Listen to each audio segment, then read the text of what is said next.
Bonjour et bienvenue sur mon épisode de podcast. Aujourd'hui, on va parler argent. Oh, c'est pas bien, c'est ça. Combien de fois on m'a dit, Cécile, arrête de parler de l'argent. C'est tabou. On ne demande pas à quelqu'un en France combien il gagne en salaire. On lui demande pas. Ça se fait pas.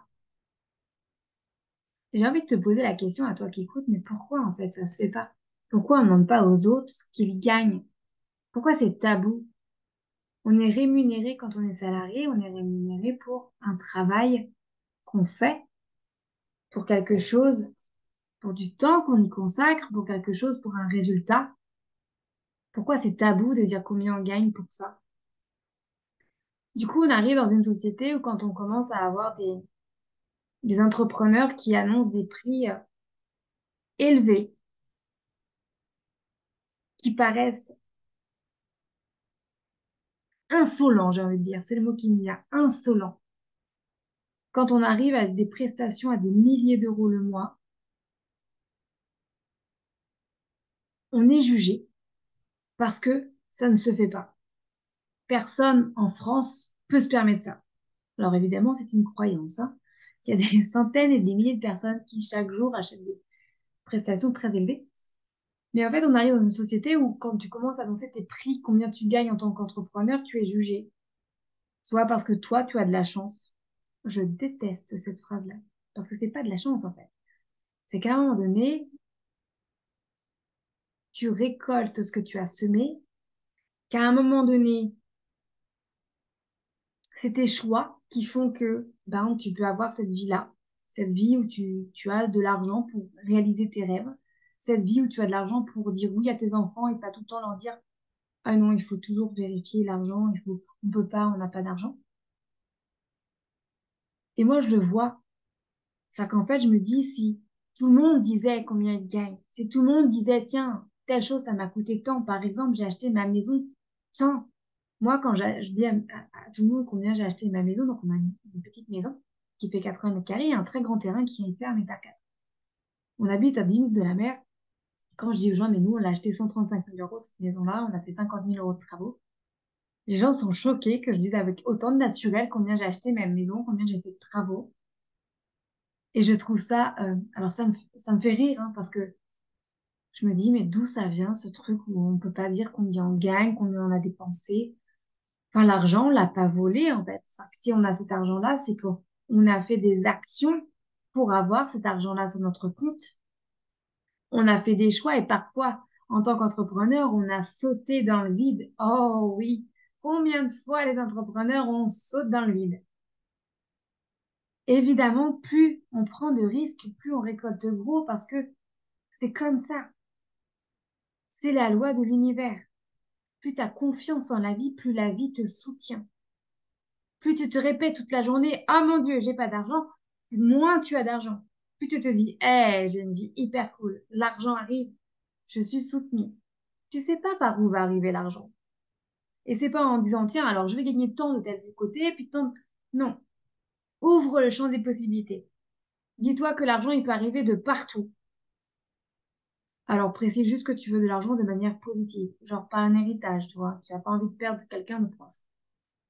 Mais l'argent, il peut arriver de partout. Tu peux en trouver sur la route, comme ça m'est déjà arrivé. Tu peux avoir un remboursement que tu n'avais pas prévu. Tu peux gagner l'auto si tu joues au loto. Tu peux avoir plus de clients, si tu es entrepreneur, qui, tout d'un coup, plein de gens qui achètent ce que tu vends. Euh, L'argent, il arrive de partout quand on s'autorise à le recevoir de partout. Quand on se dit non, l'argent, il doit arriver de notre salaire ou il doit arriver de notre entreprise, il arrivera que de là. Et donc, ça limite le champ des possibilités, évidemment. Si tu te dis, mon argent n'arrive que de cette manière-là, alors qu'il peut arriver de dizaines et de dizaines de manières différentes, tu te limites. Aujourd'hui, je reçois des centaines d'euros de manière très surprenante. Nous allons dire ça comme ça, très surprenante. Parce qu'en fait, j'ouvre le champ des possibilités. J'ouvre le tout est possible et l'argent peut arriver de partout. Mais comme l'argent, là, je parle d'argent parce que c'est le thème du podcast, mais tu peux aussi avoir des rencontres humaines qui arrivent de partout. dire, bah, moi, je veux rencontrer des gens intéressants qui ont des conversations qui vont me nourrir de l'intérieur. Et des gens comme ça, tu peux rencontrer partout. Que tu sois à la plage, au restaurant, chez des amis, au travail, dans la rue.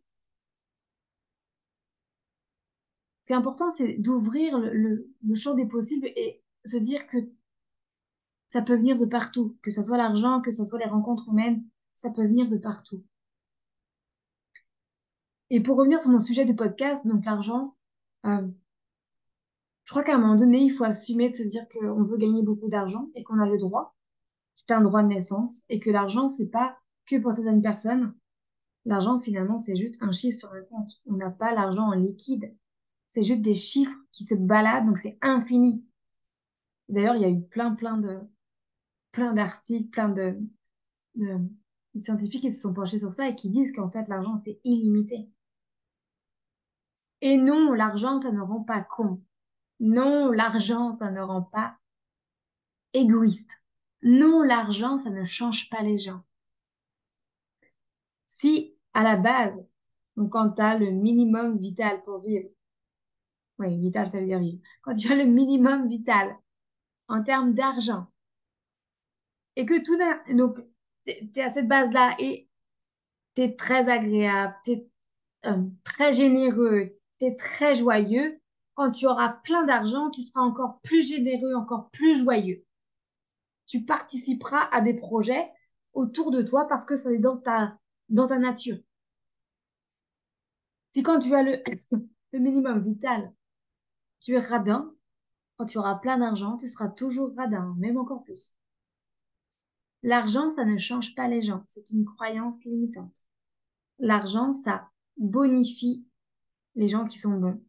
Et ça rend encore plus désagréable les personnes qui sont désagréables. Si tu te dis là aujourd'hui en écoutant, mais ceci, on n'a pas besoin de gagner des millions chaque année, ça sert à quoi? Imagine si tu gagnes des milliers d'euros par jour, par mois, que tu en as beaucoup trop pour ta vie à toi perso, parce que tu n'en as pas besoin de autant, même si tu as plein d'idées, comme moi, je peux en avoir, à un moment donné, tu as trop d'argent. Qu'est-ce qui va se passer? Tu vas participer à des projets. J'ai même envie de te dire que moi, je n'attends pas d'avoir trop d'argent, je participe déjà actuellement. Et en fait, c'est important de se dire que l'argent, ça permet d'aider les autres, ça permet de soutenir des projets qui vont changer le monde, ça permet de soutenir des hommes et des femmes qui ont des grandes idées, qui n'ont pas cette capacité à générer de l'argent que toi, tu as.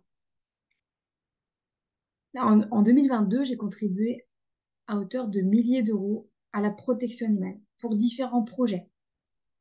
Je suis hyper fière.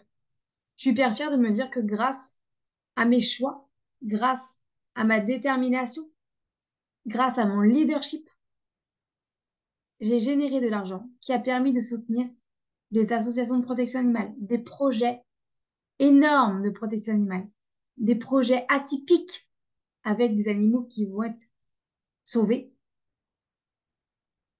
L'argent, ça sert à ça.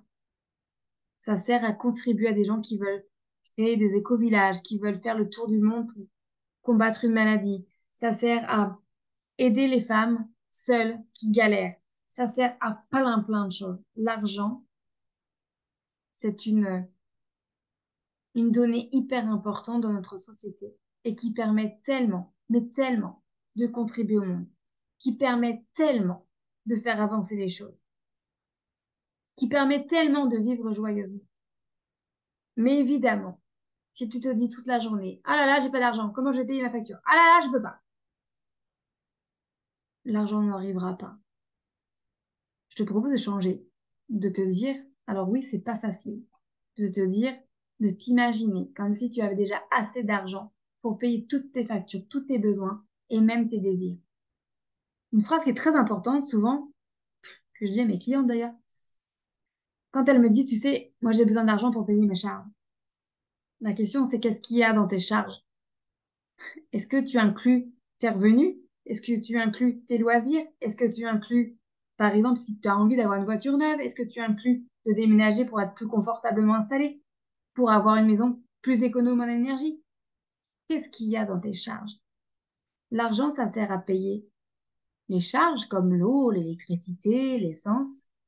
Ça sert aussi à payer les vêtements qu'on peut décider d'aller acheter chez des artisans. Ça permet de payer des voyages où ça te fait vibrer. Ça permet de payer des loisirs, des désirs, des envies, des rêves. Alors tous les jours, je te propose de décider que tu vas créer l'argent pour payer tes charges, tes désirs, tes rêves, tes envies, soutenir des projets caritatifs, soutenir tes amis, soutenir, grâce à ta détermination et l'argent qui rentre chez toi, soutenir les humains qui sont autour de toi. Je te souhaite une excellente journée. Je te dis à bientôt sur un prochain podcast.